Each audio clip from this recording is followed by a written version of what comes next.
Let's ask the question, is it permissible to take house or shop on loan from bank? If you take loan on interest, on riba, for any purpose, whether it be buying a shop or doing business or buying a house, anything, if you take loan on interest, that is riba, fixed money on fixed amount taken, it is haram. But you can take loan from Islamic banks which don't work on the formula of riba. They work on profit and loss sharing or on other bases like service charge. So if you take from an Islamic bank, but all the banks which say they're Islamic may not be Islamic. So you have to check up, but while checking, if you falter and if you think it is Islamic, and if they make a mistake, Allah will not question you, inshallah.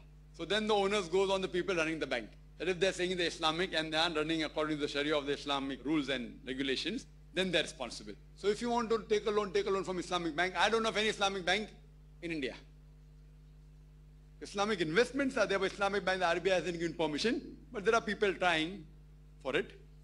But surely you can take loan from your friend, either as Qarz-e-Hasan interest free, or you can take profit and loss sharing, that give me money, whatever profit I will have, we will share 50-50. But if profit 50-50, then loss also 50-50.